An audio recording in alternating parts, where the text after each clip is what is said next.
نبی پاک صلی اللہ تعالی علیہ وسلم نے 3 چیزیں ہمارے ذمے لگائیں. فرمایا اپنی اولاد کو سکھاؤ.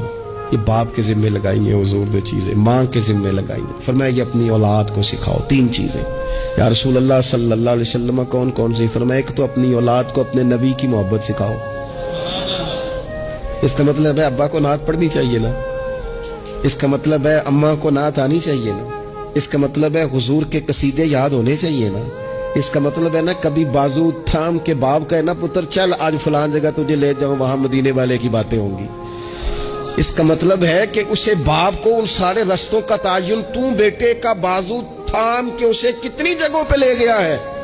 چل ایک دن یوں بھی کر تھام اس کا بازو اور اسے حضور کے مدینے بھی لے جا کر محبوب کے سامنے کھڑا. فرمایا اپنے بچوں کو اپنے نبی کی محبت سکھاؤ, اور فرمایا دوسرے کام یہ کرو کہ اپنے بچوں کو اپنے نبی کی اولاد کی محبت سکھاؤ.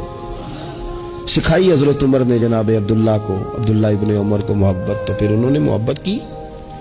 اپنی اولاد کو اپنے نبی کریم کی اولاد کی اہل بیت کی محبت سکھاؤ. اور تیسرا حضور نے ذمہ لگایا کہ اپنے بچوں کو قرآن پاک کی تلاوت سکھاؤ. یہ ماں باپ سکھائیں, پہلے خود سیکھیں پھر اپنے بچوں کو سکھائیں.